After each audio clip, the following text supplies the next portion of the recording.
الحمد للہ وکفی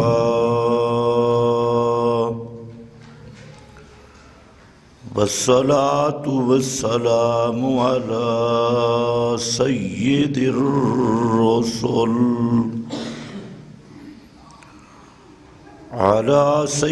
الرسل وخاتم الانبیاء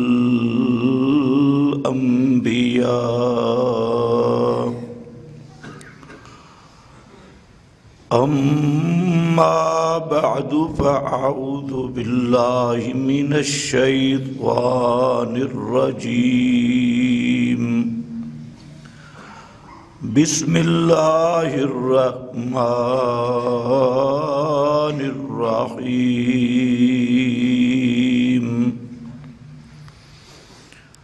انا ارسلناک شاہدا ومبشرا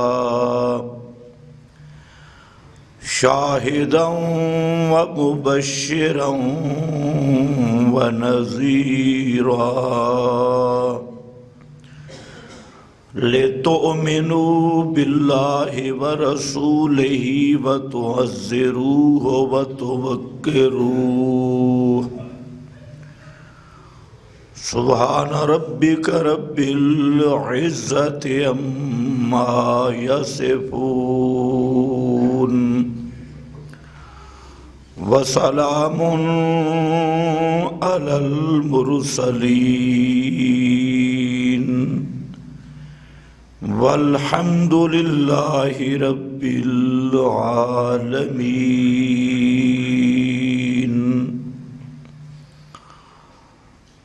انتہائی قابل قدر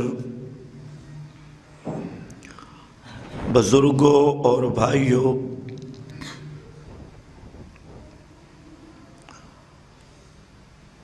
ہر مسلمان پر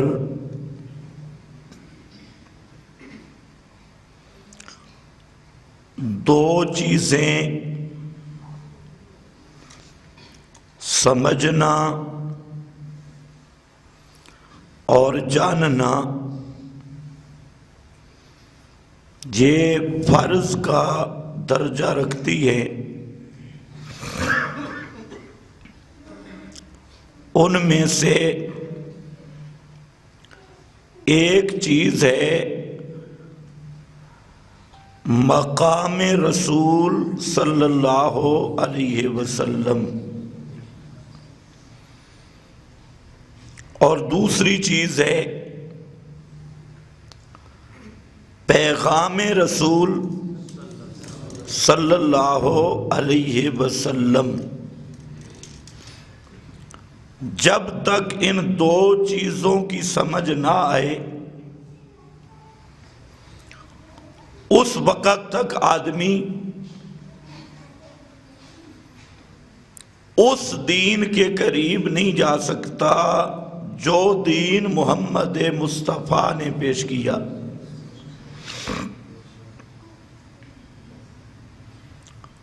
اصلی دین تک رسائی ناممکن ہے، اور آج کا سب سے بڑا المیہ یہ ہے، سب سے بڑا مسئلہ یہ ہے کہ امت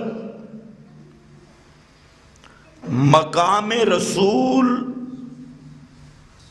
سے بھی تقریباً ناواقف ہے، اور پیغمبر کریم کے پروگرام اور پیغام سے بھی غافل ہے،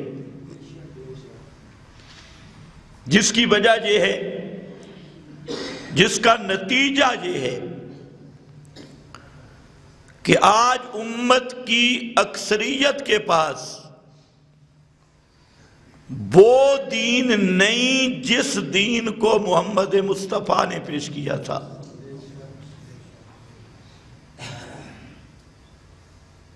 اکثریت کا حال یہی ہے،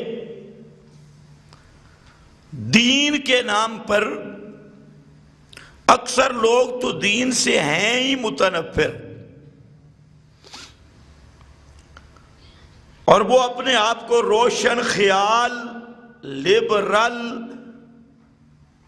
سیکولر کہنے پہ خوش ہے، اور جو کچھ لوگ دین کے ساتھ متعلق ہیں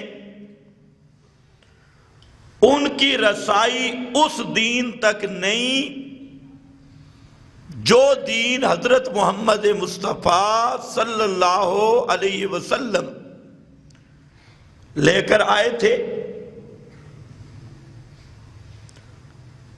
رسمی دین، مصنوعی دین اور رسمی لقب مسلمان، یہ تو وافر مقدار میں موجود ہے۔ مسلمانوں کے گھر پیدا ہوئے، ماں باپ کلمہ پڑھتے تھے، بیٹے نے بھی کلمہ پڑھ لیا، نہ کلمے کا پتہ، نہ دین کے تقاضوں کا پتہ، اور نہ اس کے پاس وقت ہے کہ میں دین کو سمجھ لوں۔ تو اس کا اثر یہ ہے کہ اکثر لوگ وہ اپنے مولویوں اور پیروں اور برادریوں اور باپ دادا اور علاقہ اور ایریا، اس کی جو چند رسمیں ہیں ان کو وہ دین سمجھ رہے ہیں کہ اصل دین یہ ہے، اور وہ بھی زائد از ضرورت، ضرورت اس کی بھی کوئی نہیں ہے ان کو۔ رسمی طور پر مسلمان ہیں، اور وہی رسوم کا مجموعہ جس کو ڈاکٹر نے کہا کہ یہ امت روایات میں کھو گئی، حقیقت خرافات میں کھو گئی۔ یہ بہت کام کا جملہ ہے کہ حقیقت خرافات میں کھو گئی، حقیقی دین وہ خرافات کے نیچے دب کے رہ گیا، اور اس کی وجہ یہ امت روایات میں کھو گئی، گپوں میں، حکایتوں میں، اور مصنوعی اور بناوٹی اور من گھڑت قسم کے دین کے نام پہ پروگراموں میں آج اکثر مسلمان مگن ہے۔ تو اس لیے یاد رکھ لو کہ محمد مصطفیٰ صلی اللہ علیہ وسلم کا مقام سمجھنا اور آپ کا پروگرام سمجھنا ہر امتی پر فرض ہے۔ اگر آپ کا مقام سمجھ نہیں آیا یا آپ کا پیغام و پروگرام سمجھ نہیں آیا اور صرف رسم و رواج، برادری، فرقے اور ان خرافات میں زندگی گزار کے آیا دین کے نام پر بھی، تو وہ آدمی 100% ناکام ہوگا، خسران کا شکار ہوگا۔ محمد الرسول اللہ صلی اللہ علیہ وسلم کا مقام یہ ہے کہ آپ اس کائنات میں اللہ رب العزت کے ترجمان ہیں، اور اس کائنات میں محمد کریم صلی اللہ علیہ وسلم اللہ رب العزت کے قوانین، دین، احکام اس کے نمائندہ ہے، نمائندہ اللہ کی حیثیت سے تشریف لائے. کیا معنی؟ کہ محمد الرسول اللہ صلی اللہ علیہ وسلم کو اللہ نے اس کائنات میں بھیجا ختم نبوت کا مقام دے کر اور افضل الخلق علی الاطلاق کی شان دے کر اور اس حیثیت کے ساتھ کہ آپ اللہ رب العزت کے آخری نمائندے، احکام دین کے اعتبار سے آخری ترجمان. یہ ہے آپ کا، بولو کیا، مختصر سا جملہ. مطلب یہ ہے اللہ کو ہم نے نہیں دیکھا، آپ نے بھی میرا خیال ہے نہیں دیکھا. اللہ نے آپ سے بھی بات نہیں کی، مولویوں سے بھی بات نہیں کی، براہ راست یا فرشتہ بھیج کر یا پردے کے پیچھے سے نہیں کی. اب اللہ کس چیز پہ راضی ہوتا ہے؟ اللہ کو راضی کیسے کرنا ہے؟ اور اللہ کس چیز پر ناراض ہوتا ہے؟ کون سی وہ چیز ہے؟ کون سے وہ اسباب ہے؟ تو یہ کوئی کائنات کا بندہ معلوم نہیں کر سکتا کہ اللہ راضی کیسے ہوگا اور اللہ رب العزت ناراض کس بات پہ ہوتی ہے. یہ بات عقل سے معلوم نہیں ہوتی. کیوں؟ عقل سے تو تب معلوم ہو کہ اس ذات کو ہم نے دیکھا ہو، ہم سے ہم کلام ہو. جب دیکھا نہیں، براہ راست کلام نہیں، تو پھر کیسے پتا چلے گا کہ اللہ رب العزت کن چیزوں پہ راضی ہوتا ہے اور کن چیزوں پہ ناراض؟ اس کی رضا و غضب کیا ہے؟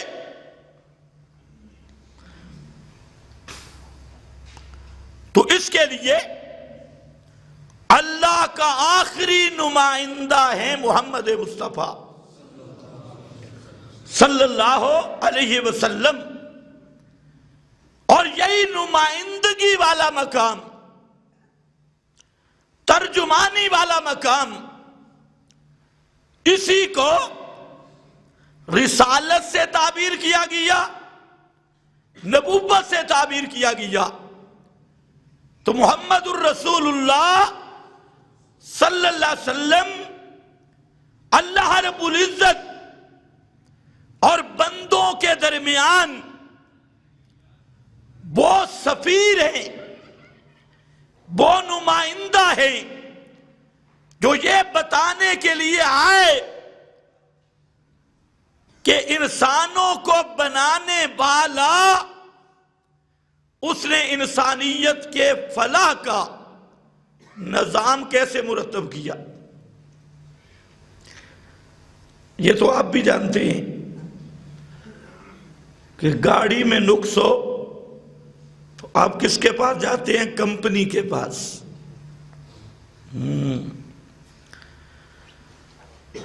موٹی سی مثال ہے. جو بنانے والا ہے وہ پہچاننے والا بھی ہے، جوڑ والا بھی ہے. تو اس کائنات کی اشرف المخلوقات، سب مخلوقات، لیکن اشرف المخلوقات جو اس کائنات کا بادشاہ ہے انسان، اس کو کس نے بنایا؟ تو نظام بھی کس نے بھیجا؟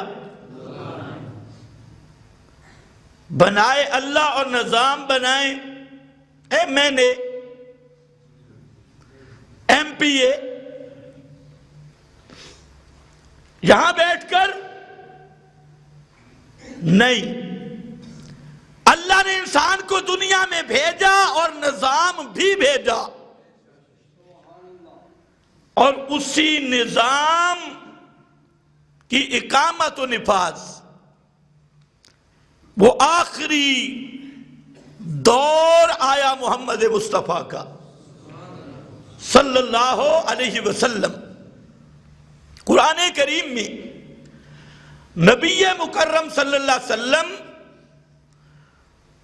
کے جتنے مناصب ذکر کیے گئے، عظمتیں ذکر کی گئی، شانیں ذکر کی گئی، تو اسی مقام کی توضیح کے لیے، مقام کی وضاحت کے لیے جہاں بھی قرآن بولا تو بعض لوگوں کو دھوکہ ہو گیا اس نمائندگی میں، انہوں نے یہ سمجھ لیا کہ نبی مکرم صلی اللہ علیہ وسلم کی شان یہ ہے کہ اللہ کی صفتیں آپ میں آ گئی، اللہ بھی عالم الغیب، پیغمبر بھی عالم الغیب، اللہ بھی حاجت روا، پیغمبر بھی حاجت روا، اللہ بھی حاضر ناظر، پیغمبر بھی حاضر ناظر، اللہ بھی ما فوق الاسباب سننے والا، پیغمبر بھی ما فوق الاسباب سننے والا، اللہ بھی ہر حال کو جاننے والا، پیغمبر بھی ہر حال کو جاننے والا۔ تو وہ اس دھوکے میں پڑ گئے، انہوں نے یہ مقام نبوت سمجھا، حالانکہ یہ مقام نبوت نہیں ہے، یہ مقام الوہیت ہے، اور پیغمبر کو بھیجا گیا اسی مقام الوہیت کو واضح کرنے کے لیے، اسی مقام الوہیت کو بتانے کے لیے۔ اس لیے جو آیت پڑھی اس میں مقام رسول کا تعارف، فرمایا اِنَّا أَرْسَلْنَاكَ شَاهِدًا، میرے محبوب ہم نے آپ کو بھیجا، ارسلناک، بھیجا آپ کو کیوں، کیا مقصد تھا؟ فرمایا شاہدن، شاہدن لوحدانیتہ، اللہ کی توحید کا ترجمان بنا کے، اللہ کی وحدانیت کا گواہ بنا کے، شاہد بنا کے، اور یہی وجہ ہے کہ شاہد وہ ہوتا ہے جس کی زبان بھی شہادت دے، جس کے ارکان بھی شہادت دے، جس کا عمل بھی شہادت دے، جس کی زندگی بھی شہادت دے، جس کی موت بھی شہادت بنے۔ اور یہ ہے محمد مصطفیٰ صلی اللہ علیہ وسلم، جن کی زندگی کا ہر لمحہ اس بات کی شہادت ہے کہ اللہ کے سوا الہ کوئی نہیں۔ آپ کی ولادت بھی اسی کی شہادت ہے۔ جو ماں کے بطن سے پیدا ہو وہ غیب دان نہیں ہوتا۔ اللہ نے خود فرمایا اخرجکم من بطون امہاتکم لا تعلمون شیئا، جو ماں کے پیٹ سے آئے وہ غیب دان نہیں، جو ماں کے پیٹ سے آئے وہ حاضر و ناظر نہیں، اور جو ماں کے پیٹ سے آئے وہ نور من نور اللہ بھی نہیں۔ ولادت بھی شہادت، آپ کی نبوت، رسالت، وہ شہادت لا الہ الا اللہ، اسی بات کی گواہی۔ رسول کا معنی پیغام دینے والا، کیا دینے والا؟ پیغام دینے والا سنیا دے من اللہ. سنیا اور پیغام، وہ کون سا سنیا اور پیغام ہے؟ وہ 30 پاروں کی شکل میں موجود ہے. 30 پارے قرآن کے، یہ وہ پیغام ہے جو محمد مصطفیٰ دینے کے لیے آئے. یہ وہ سنیا ہے. اور 30 پارے تفصیل، اگر ان 30 پاروں کا خلاصہ نکالو تو بنتا ہے لا الہ الا اللہ. 30 پاروں میں بیان اسی کا ہے، لا الہ الا اللہ. اور اگر لا الہ الا اللہ کا خلاصہ نکالو تو وہ بنتا ہے لہو دعوت الحق، کہ پکار کے لائق ہونا یہ صرف رب کا خاصہ ہے، اور کوئی پکار کے لائق نہیں. لہو دعوت الحق. تو پروگرام یہ ہے اور مقام یہ ہے کہ آپ کو جتنی عزتیں ملی، جتنے مقامات ملے، جتنی رفعتیں ملی، جتنی شانیں اور عظمتیں ملی، وہ اس پیغام کی خاطر ملی، اس پروگرام کی وجہ سے ملی. اس لیے فرمایا مقام سمجھ آئے تو پروگرام سمجھ آئے گا، مقام سمجھ آئے تو پیغام سمجھ آئے گا. لیکن امتی ابھی تک حضرت حلیمہ کی ڈاچی کے ساتھ لڑکا ہو گئے. رنگ لگ گئے ڈاچی کمزور نو، تیرا دس دے بھئی ڈاچی نائی ہو خچر آئی. انہاں بیچارہ حالے تک ڈاچی نے پی. وہ اونٹنی نہیں تھی، وہ خچر تھی، خچر.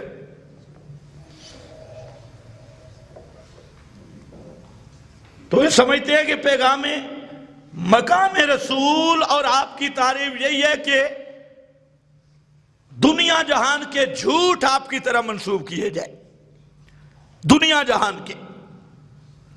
اور ربیع الاول میں تو ماشاءاللہ مولوی حضرات تھوک کے حساب سے جھوٹ بولتی.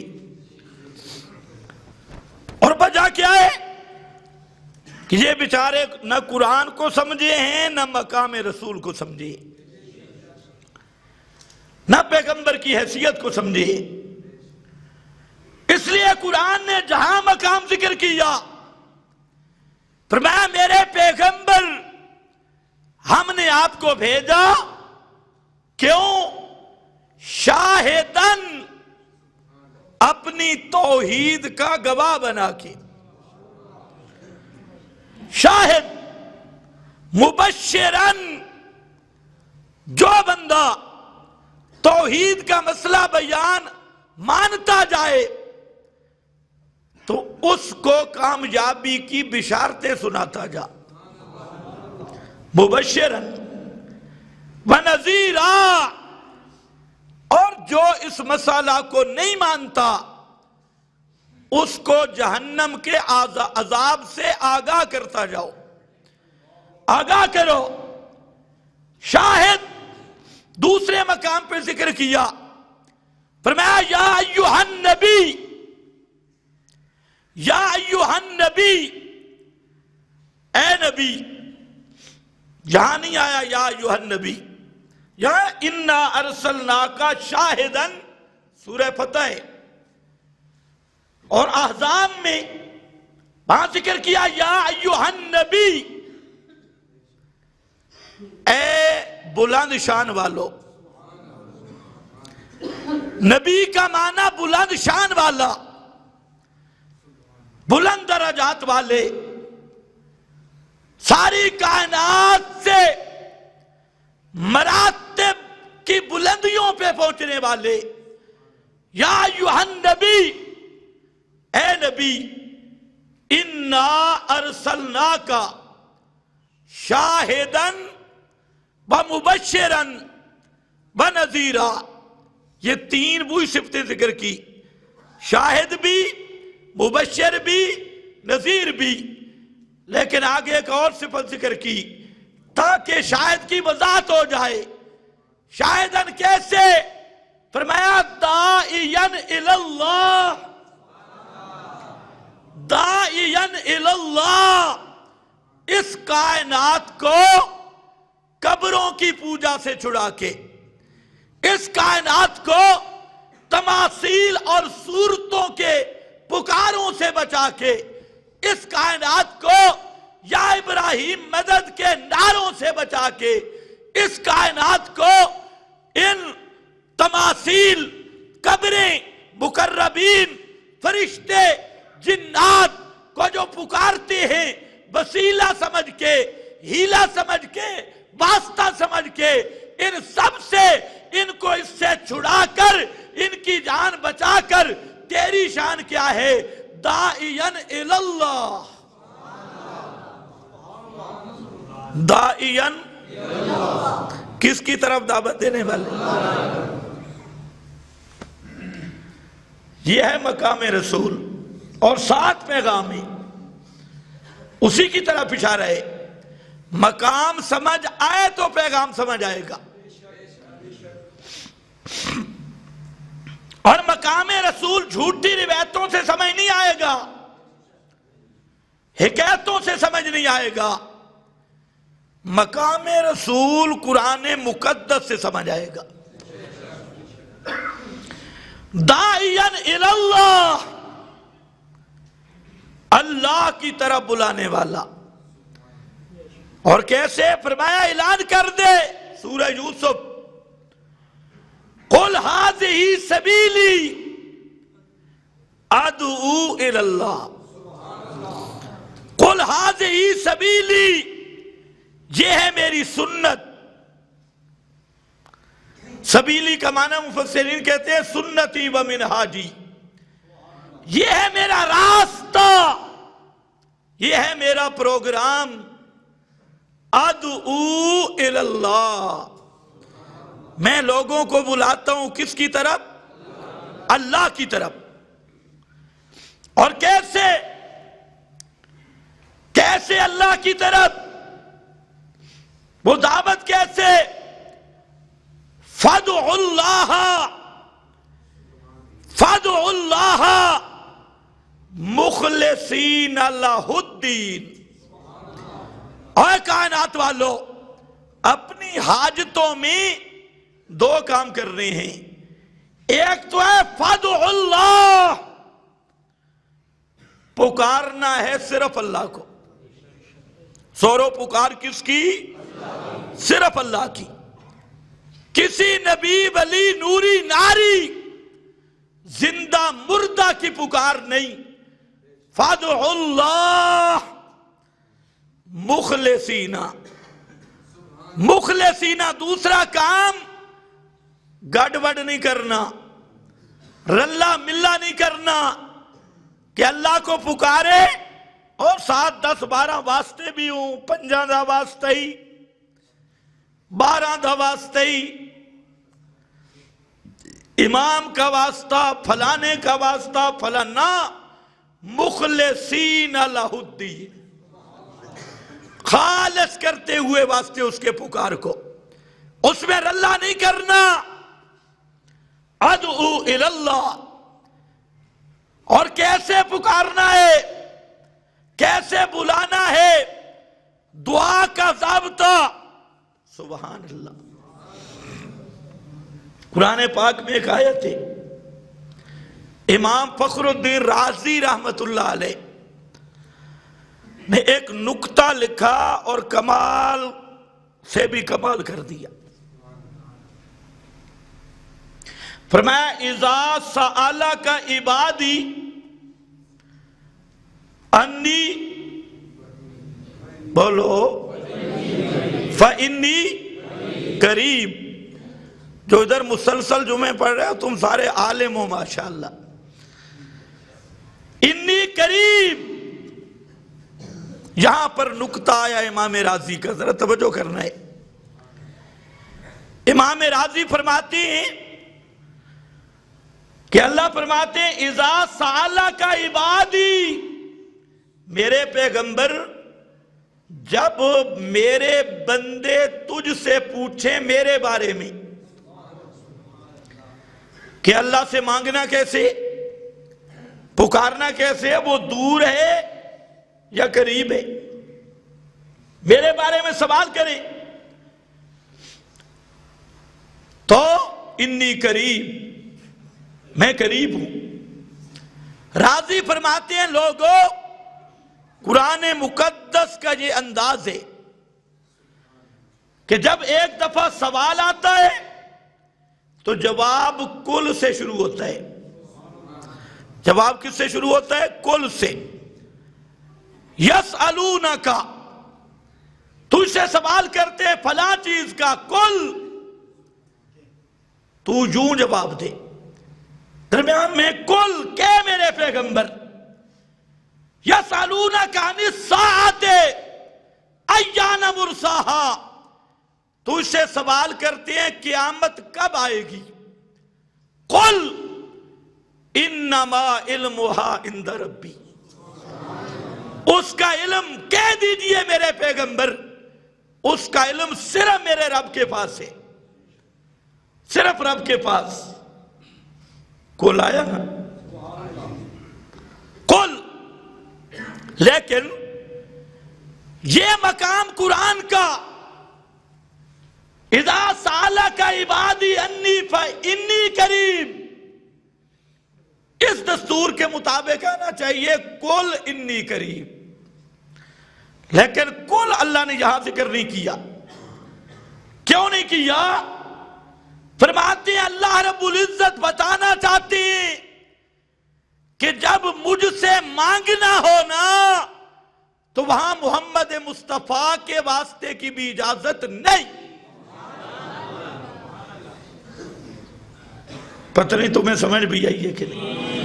وہاں درمیان میں کل کہنے کی بھی اجازت نہیں،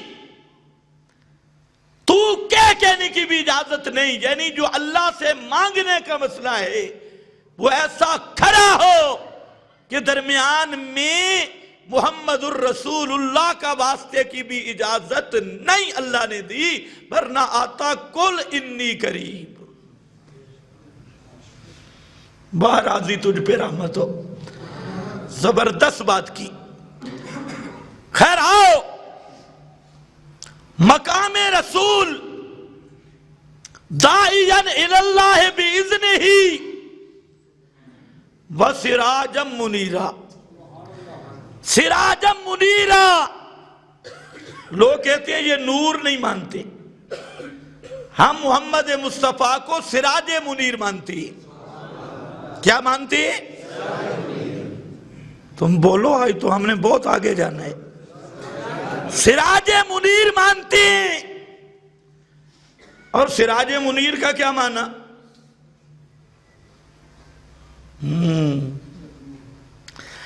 سراج منیر کا معنی نور تقسیم کرنے والا، نور بانٹنے والا، دوسروں کو نور بنانے والا، دوسروں کو نور دینے والا. سراج منیر. سورج کو بھی فرمایا جعل الشمس سراجا، سورج کو سراج بنایا. زمین و آسمان حصی کائنات کا سراج وہ سورج ہے. باقی جہاں انوار ہیں تو وہ سورج کی روشنی چاند میں بھی آ گئی، سورج کی روشنی ستاروں میں بھی آ گئی، لیکن وہ سراج ہے. اللہ نے فرمایا جس طرح حصی کائنات کا سراج سورج ہے، میری روحانی مانوی ہدایت اور توحید والی کائنات کے سورج محمد مصطفیٰ صلی اللہ علیہ وسلم. یا اللہ وہ نور کون سا ہے؟ کون سا وہ نور ہے جس کو آپ تقسیم کرتی ہیں؟ فرمایا انزلنا الیکم نورا مبینا. انزلنا الیکم نورا مبینا. وہ نور یہ 30 پارے ہیں، یہ قرآن والا نور. اور جو علمہم الکتاب والحکمہ، پیغمبر کا کام ہے اسی نور کو تقسیم کرنا، یہی قرآن پڑھانا، یہ ہے تقسیم نور. اسی قرآن کو بیان کرنا، یہ ہے نور کی تقسیم. اب جو پیغمبر کے اس سراج سے مستفیض ہوتے گئے، وہ نجوم ہدایت بنتے گئے، وہ بھی سب انوار. ہم تو ابو بکر صدیق کا بھی نور مانتے ہیں، فاروق اعظم عثمان علی کا نور مانتے ہیں، اور ہم نے تو آج 14ویں صدی میں بھی جس نے محمد کی دعوت تسلیم کر لی، قرآن مقدس کہتا ہے نورہم یسعی بین ایدیہم. ان کا نور بھی قیامت کے دن آگے بھی چل رہا ہوگا، دائیں بھی چل رہا ہوگا. تو وہ نور کیا ہے؟ نور ایمان، نور قرآن، نور سنت. پیغمبر کی ہر ادا نورانی، نور ہے اور دل کا سرور ہے، اسی میں روشنی ہے. اس لیے تو فرمایا ہر بدعت میں اندھیرا ہے. ہر بدعت میں، بول ذرا، ہر بدعت میں. اب کر فیصلہ، تو نور مانتا ہے یا میں مانتا ہوں؟ تو ہر بدعت کرتا ہے اور اس کو نام دیتا ہے بدعت حسنہ. اور مجھ سے سن لے، حسن کا مرکز ہے محمد مصطفیٰ، نورانیت کا مرکز ہے محمد مصطفیٰ. اب روشنی نہیں مل سکتی مرکز کے بغیر، اب حسن نہیں آ سکتا مرکز کے بغیر. اس واسطے عمل میں حسن آئے گا تو اسی عمل میں ہوگا جس پر مہر محمد مصطفیٰ موجود ہوگی. عمل میں روشنی آئے گی اسی میں آئے گی جس کا ثبوت اور جس کا کنیکشن انوار کے مرکز سے ہوگا. تو مجدد الفسانی نے یہی بات کی. انہیں فرمایا مجھ فقیر سے پوچھو، ہر بدعت میں اندھیرا ہے، ظلمت ہے، ہر بدعت اندھیری ہے. کیوں؟ نور میرے نبی کی سنت ہے. تو اصل مسئلہ تو یہ تھا سراجم منیرہ. اس نے کہہ دیا جی آپ کی تخلیقی نوری ہے، آپ کی جنسی نوری ہے. اگر آپ کی ذات نور ہو تو پھر میلاد کے حلوے کا کی مطلب ہے؟ جو نوری ہو اس کی ولادت نہیں، اس کی ماں باپ نہیں. اس لیے پہچان میں آیا قل انما انا بشر قل سبحان ربی هل کنت الا بشرا رسولا.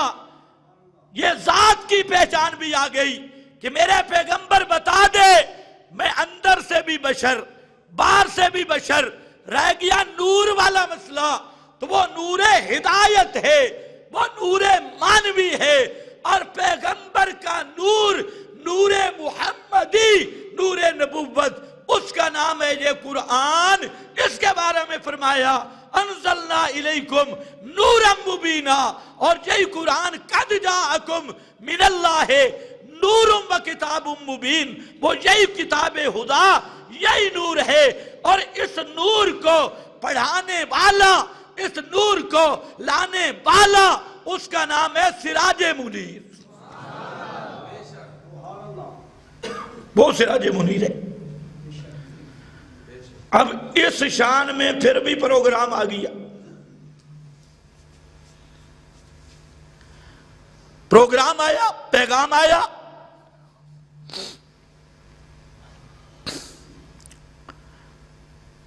اسی طرح قرآن مقدس نے اور جگہ پہ ذکر کیا، فرمایا یا ایھا الرسول، سورۃ المائدہ، یا ایھا الرسول، اے پیغام دینے والے، سنیا پہنچاون والے، اے پیغام دینے والے، یا ایھا الرسول بلغ. یا ایھا الرسول میں مقام کی پہچان ہے کہ آپ کی حیثیت کیا ہے. الرسول، سب رسولوں سے عظمت والے رسول، سب نبیوں سے رفعتوں والے رسول، کامل رسول، اکمل رسول. یا ایھا الرسول بلغ، یہ پیغام آ گیا. بلغ، پہنچا. کیا چیز؟ جھنڈیاں لا، 12 ربیع الاول کی دیگیں چڑھا، جشن منا، کیا کر؟ بلغ ما انزل الیک من ربک، پیغام ہے. ما انزل، میرا پیغمبر تبلیغ کر اس قرآن کی. قرآن پہنچا، یہ تیرا پیغام ہے، پروگرام ہے. ان لم تفعل فما بلغت رسالتہ، اگر تو نے قرآن نہ پہنچایا تو تیری ساری عظمتیں چھن جائیں گی، سارے مقام چھن جائیں گے. فما بلغت رسالتہ. اور فرمایا یہ پیغام پہنچانا بڑا مشکل ہے. پہلے بتا دیا بڑا مشکل ہے، آسان مسئلہ نہیں. فرمایا ساری کائنات تیرا مقابلے پہ آئے گی. مولوی کہیں گے کچھ ٹھنڈے ہو جاؤ، پیر کہیں گے تھوڑی سی نرمی کرو، چودھری ملک سردار منتیں کریں گے تھوڑا گزارا کرو، رل مل کے رہنا ہے. پھر مولوی اپنی کتابیں لائیں گے، پیر اپنے وظائف لائیں گے. کوئی حضرت سلیمان کے نام کی روایتیں لائے گا، کوئی حضرت ابراہیم کی طرف منسوب جھوٹی روایتیں لائے گا. سارا جہان ایک طرف ہوگا، محمد مصطفیٰ صلی اللہ علیہ وسلم ایک طرف ہوں گے. فرمایا میرا پیغمبر مسئلہ بڑا مشکل ہوگا، لیکن فاستمسک، فاستمسک، رسا کشی ہو نا، رسا کشی. ادھر بھی زبان لگے، ادھر بھی زبان لگے، اور پورا زور لگایا جا رہا ہے. اور جب ایک پلڑے کی طرف زور بڑھ جائے تو دوسرے سینہ رسے پہ ڈال دیتی. پھر ایسا بھی رسا جا رہا ہو تو وہ اپنا چک لگاتی ہے رسے پہ. اس کو کہتے ہیں استمساک. تکڑے ہو کے پکڑنا.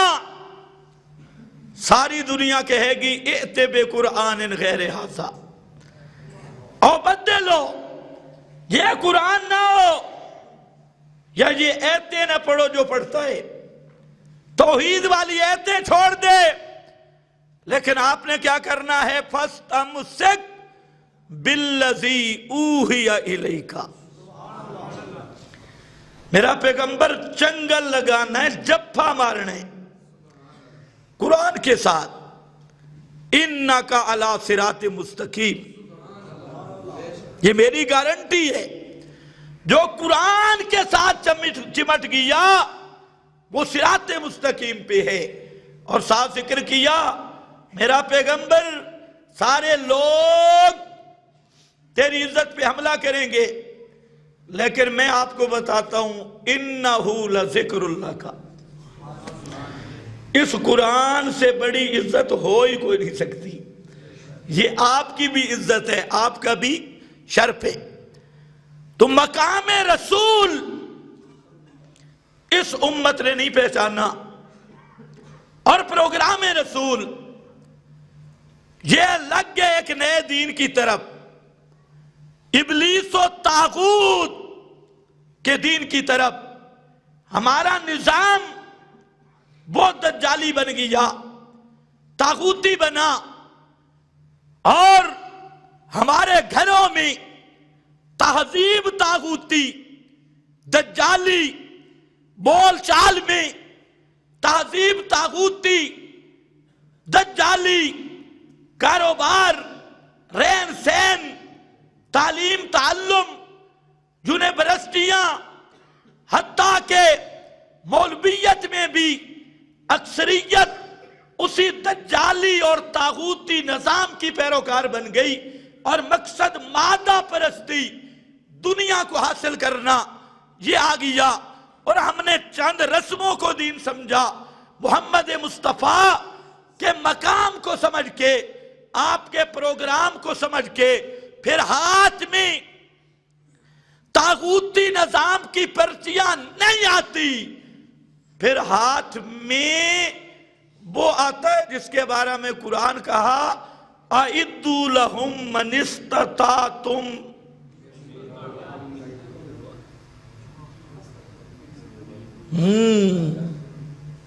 مَّسْتَطَعْتُم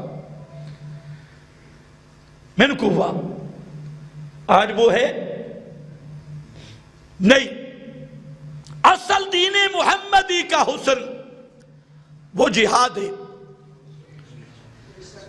پروگرام محمدی کا سنگھار وہ جہاد ہے، امت مسلمہ کی بقا وہ جہاد ہے، غلبہ اسلام کا راستہ وہ جہاد ہے، مسلمانوں کی عزت اور وقار سے زندگی گزارنا وہ جہاد ہے، اور وہ جہاد بھی پروگرام رسول کا حصہ ہے۔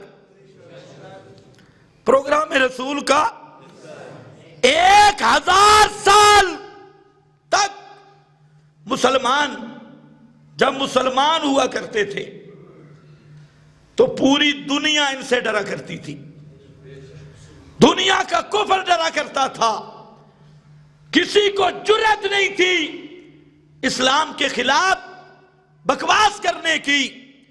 اور آج عالم اسلام اتنا کمزور ہو گیا کہ کافر فرانس ہو یا ڈنمارک ہو، وہ سر عام پیغمبر اسلام کی توہین کر رہے ہیں، خاکے بنا کر توہین امیز خاکے انہوں نے پورے فرانس میں لٹکا دیے، اور 2.25 ارب مسلمان 57 ممالک یہ ٹس سے ماسی نہیں ہو رہے، ان کی غیرت ایمانی جاگ ہی نہیں رہی۔ آخر کیا وجہ ہے؟ 100 سال تک محنت ہوئی کہ اس امت کو اصلی دین سے برگلایا جائے، جہاد کی جگہ پہ بہت سارے کام آپ کو دے دیے گئے، اس کے متبادل راستے، اور دین کو ایک رسمی، جب انگریز جہاں سے گیا تھا اس نے ایک بات کی، اس نے کہا کہ ہندوستان کے مسلمانوں کو عیسائی بنانا مشکل ہے، لیکن کم از کم یہ بات کرو کہ انہیں مسلمان نہ رہنے دو۔ آج 100 سال تک اس نے تجربہ کر لیا۔ اسی طرح عرب اسی طرح پوری دنیا کے ممالک انہوں نے اپنی اس مخصوص لابی کے ذریعے، میڈیا کے ذریعے، اپنی انگریزی تہذیب کے ذریعے، انہوں نے ان رسموں کے ذریعے اور جعلی دین کے لیے جماعتیں تیار کی، مولویوں کے رنگ تیار کیے، مذہبی بروپیے ہمیں دیے، جنہوں نے امت کو ایک نیا بدعات کا مجموعہ دین تعارف کروا دیا، اور امت کو یہی پٹی پڑھائی کہ 12 دن جھنڈیاں لگاؤ، حلوے پکاؤ، چاول تے فلاں فلاں، تم کامیاب ہو جاؤ گے، یہ محبت رسول ہے۔ کسی کو 10 دن پٹکے پہ لگا دیا، یہ محبت آل بیت ہے۔ جو اصلی اسلام تھا محمد مصطفیٰ والا، اس سے دور کیا۔ آج 100 سال محنت کرنے کے بعد اس کافر نے پہلا تجربہ کیا پاکستان میں، ابو بکر صدیق رضی اللہ تعالی عنہ پہ حملہ کر کے، حضرت معاویہ پہ حملہ کر کے، ابو سفیان پہ حملہ کر کے، اصحاب پیغمبر پہ حملہ کر کے، کہ مسلمانوں میں کچھ غیرت ہے یا نہیں۔ یہ تجربہ کرنے کے بعد اب وہ براہ راست اٹھے ہیں رسول عربی صلی اللہ علیہ وسلم کے ان پہ حملہ کرنے کے لیے، آپ کی عزت، آپ کی حرمت پہ حملہ کرنے کے لیے۔ اور ہمارے حکمران، ہمارے سے مراد 57 ملک کے اسلامی کے حکمران، یہ کیا پیش کر رہے ہیں جی؟ ہم پرزور مذمت کرتی، پرزور مذمت آ رہی ہے۔ یہ پرزور مذمت کا مقام نہیں، یہ مقام ہے اعلان جہاد کا، اعلان جہاد کا۔ اور تمام اسلامی ممالک کے حکمرانوں سے بھی عرض کرتا ہوں، مذمتیں تو پہلے بڑی ہو چکی ہیں، آج کافر نے تمہیں للکارا، آج یہ ثبوت دینا ہوگا کہ محمد کے غلام ابھی زندہ ہے، یہ ثبوت دینا ہوگا۔ اور اس کے لیے تمام اسلامی ممالک مل کر ایک ترتیب کے ساتھ جہاد کا اعلان کریں گے، تب اس کفر کا علاج ہوگا۔ جہاد کے بغیر اس نہ مذمتوں سے اس کا علاج ہے، نہ کسی اور جلسوں جلوسوں سے اس کا علاج ہے۔ وہ بے شک کرو، وہ بھی ایک اظہار کا طریقہ ہے، لیکن اس کا جو حتمی حل ہے وہ یہ ہے کہ امت اپنے رسمی دین کو چھوڑ کے دین محمدی کی طرف آئے، دعوت محمدی کی طرف آئے، ہر بدعت کو ترک کر دے، ہر رسم کو ترک کر دے، اور خالصتاً وہ دین جو محمد مصطفیٰ نے پیش کیا اسی کی طرف رجوع کرنے کا وقت ہے۔ اور اس دین میں وہ جہاد ہے، اس دین میں اقامت دین ہے، اقامت توحید و سنت ہے۔ جب تک یہ امت اس نقطے پہ اکٹھی نہیں ہوگی تو یاد رکھ لینا، آج انہوں نے پیغمبر کریم کی توہین کی، اور یہ سلسلہ جہاں تک نہیں رکے گا، یہ عذاب امت پہ بھی آئے گا، اور کل ایک ایک کو گھر سے نکال کے ماریں گی، یہ یاد رکھ لو۔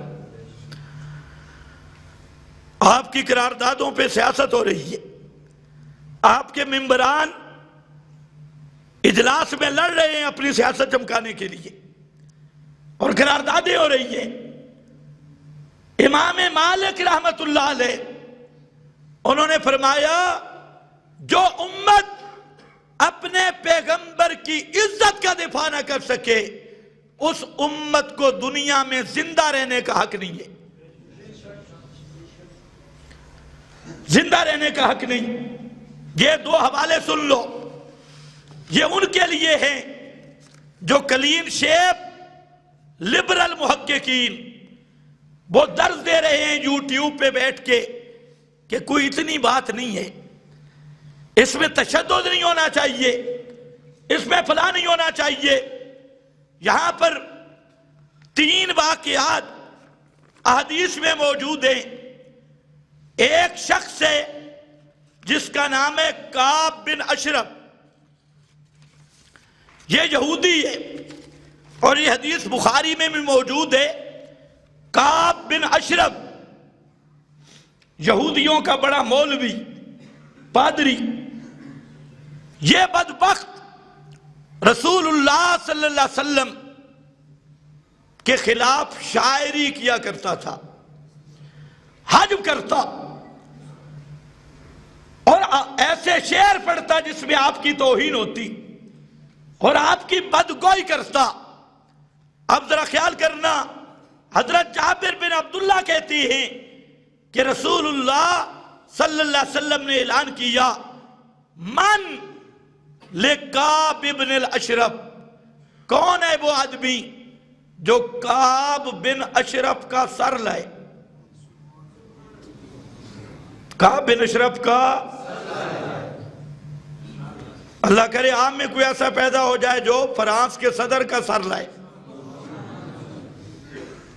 کعب بن اشرف کون ہے وہ آدمی جو کعب بن اشرف کا سر لائے؟ کیوں؟ فَإِنَّهُ قَدْ أَذَى اللَّهَ وَرَسُولَهُ، اس لیے کہ اس نے رب کو بھی گالیاں دی اور اس کے رسول کو، اثر رسول کو گالیاں دی تھی اس نے. اور رسول کو گالیاں دینا یہ رب کو گالیاں دینا ہے، اس لیے کہ رسول رب کے احکام کا نمائندہ ہے. اس لیے فرمایا فَقَامَ مُحَمَّدٌ، ایک مجاہد اٹھا.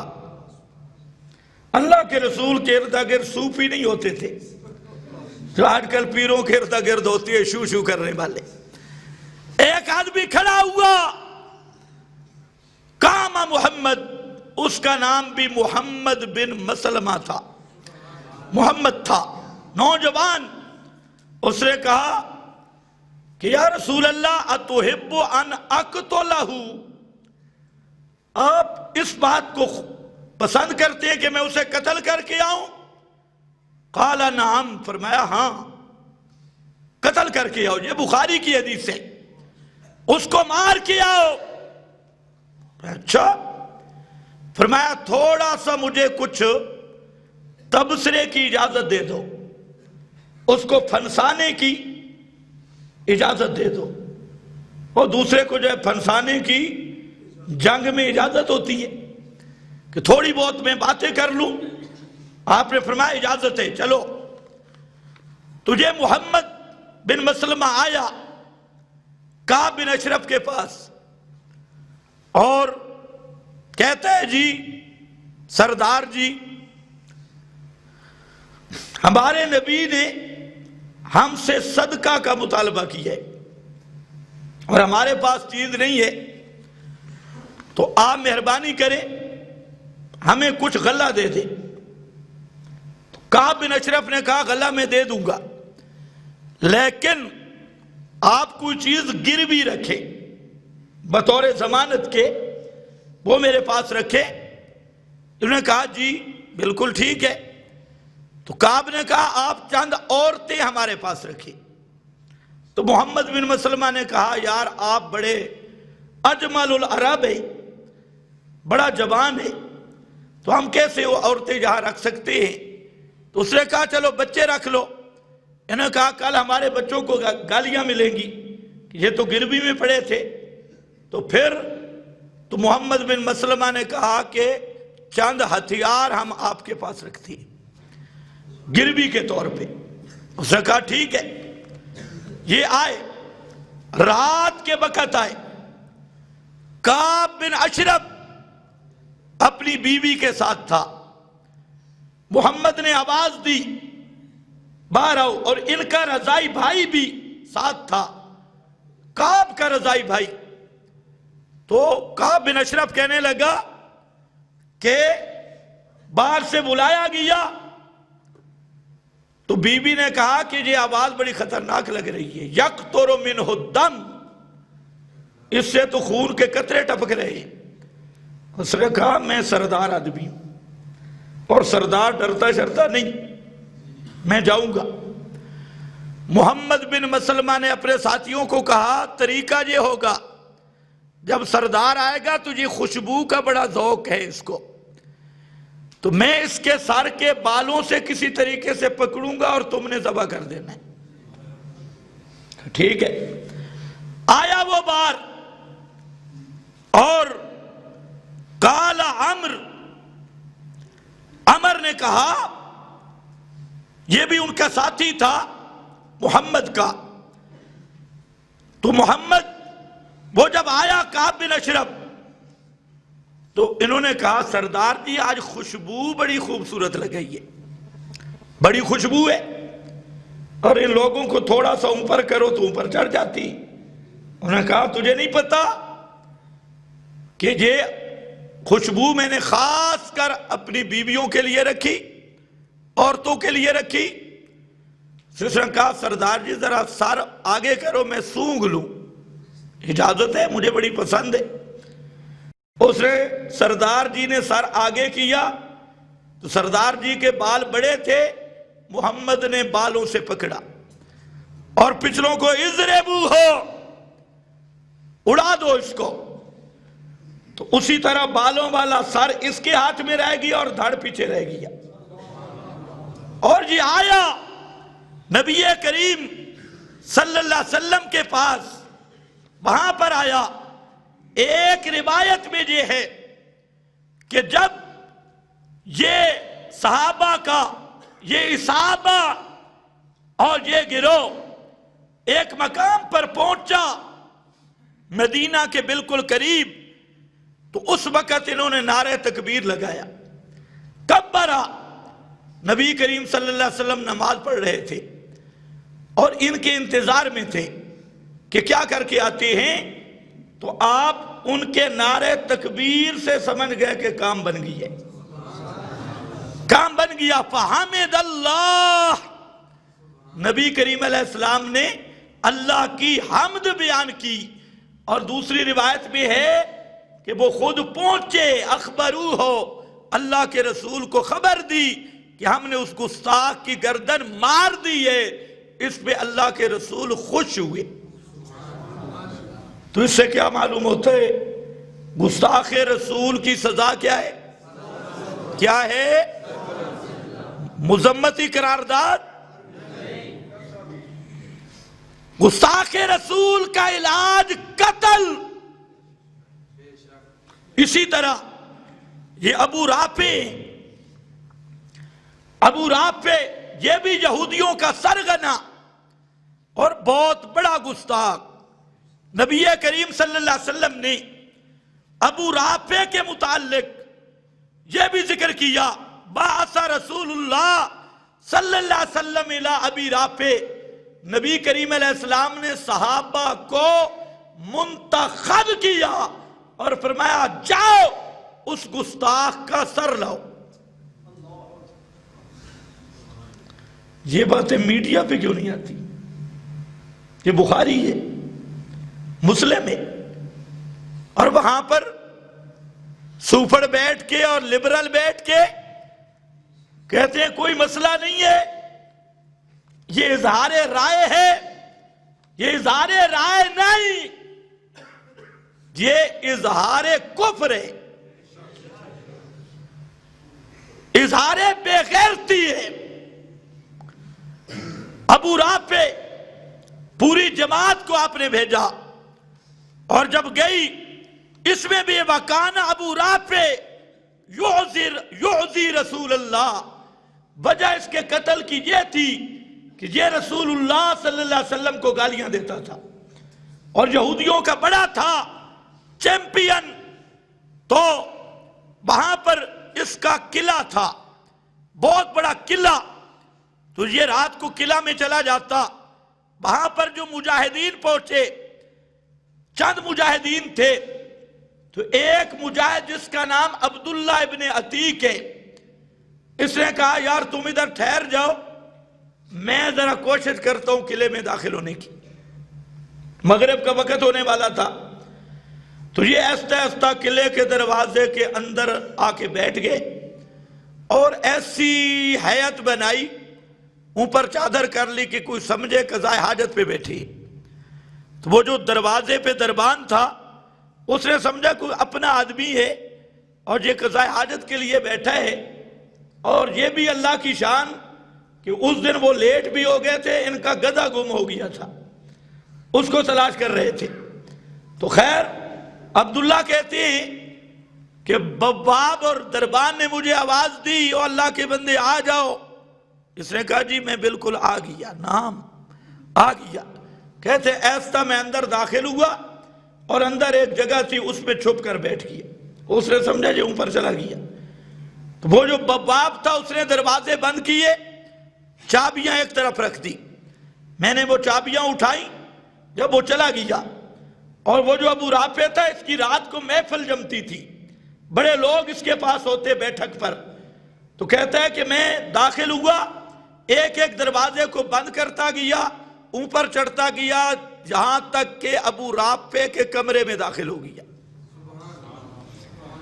جب وہاں داخل ہوا اب سناٹا تھا, رات کا پچھلا پہر تھا, اب اندھیرا تھا کمرے میں, میں دیکھ نہیں رہا تھا کہ ابو رافع کہاں ہے. تمہارے پیر تو ہر چیز دیکھ لیتی. یہ عبداللہ ابن عتیق تھا. کہتے ہیں میں نے آواز دی یا ابا رافع, او ابو رافع. وہ اٹھا اور کہتے کون ہے اس وقت. کہتے میرا نشانہ بن گیا. جب بولا نا کون ہے تو میں نے رکھی تلوار, صحیح کر کے رگڑا دیا, لیکن دل مطمئن نہیں ہوا. میں باہر نکل گیا کمرے سے. وہ چیخنے لگ گیا, اس کی بیوی چیخنے لگ گئی. تو میں پھر آواز بدل کے آیا. میں نے کہا اللہ خیر کرے, کیا ہو گیا سردار. میں پوچھ رہا تھا بھئی ہے کدھر, ہر طرف رونے کی آواز آ رہی تھی. تو اس نے کہا کہ مجھے تو آدمی مار گیا, تلوار ماری. کہ اچھا. کہتے میں نے اس کے سینے پہ رکھی تلوار اور تلوار کے اوپر چڑھ گیا, لیکن چڑھ کے جھٹکا دیا. دل پھر بھی مطمئن نہیں ہوا کہ پتہ نہیں یہ بے ایمان مرا بھی ہے یا نہیں. تو باہر نکلا. خیر چاند کی چاندنی تھی. سیڑھیاں جب میں اتر رہا تھا تو 2 سیڑھیوں کا مجھے پتہ نہیں چلا, سیڑھیوں سے میں گرا اور میری ٹانگ ٹوٹ گئی. ٹانگ ٹوٹی تو میں نے اپنا وہ پگڑی اتاری, اپنی ٹانگ کو باندھ دیا. اور میں نے کہا اس وقت تک رسول اللہ صلی اللہ علیہ وسلم کے پاس نہیں جاؤں گا جب تک اس بے ایمان کے موت کا اعلان سن نہ لوں.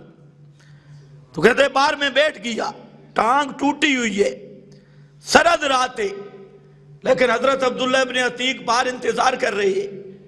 اور دشمن کے قلعے کے سامنے کہتے ہیں جب مرغ نے اذان دی تو ایک یہودی نے اعلان کیا, او لوگو تمہارا سردار ابو رافع قتل ہو گیا, شہید ہو گیا, شہید فی النار, وہ مارا گیا. یہ اعلان ہوا. کہتے میں دوڑا رسول اللہ صلی اللہ علیہ وسلم کے پاس اور ٹانگ باندھی ہوئی تھی. آپ نے فرمایا یہ کیا ہوا. کہتے میں گر گیا. تو آپ صلی اللہ علیہ وسلم نے اپنا لعاب میری ٹانگ پہ لگایا, اور لعاب لگنا تھا کہ اللہ نے ایسی شفا عطا کی کہ اس کے بعد وہ ٹانگ درد بھی کبھی نہیں ہوا.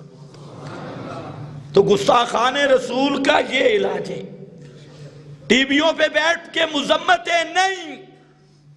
اللہ کسی کو توفیق دے دے, بلکہ دعا کرو اللہ سب مسلمانوں کو توفیق دے, تمام عالم اسلام کو توفیق دے کہ وہ اس معاملے پہ اکٹھے ہو جائیں رسول اللہ کی عزت کے دفاع کے لیے, شاعر اسلام کی عزت کے دفاع کے لیے. اور اس کا حل کیا ہوگا؟ اس کا حل صرف اور صرف ایک ہے, اور وہ جہاد کا راستہ ہے, اور کوئی حل نہیں ہے. تو بہرحال وقت اوپر ہو گیا, مضمون رہ گیا. وآخر دعوانا الحمدللہ.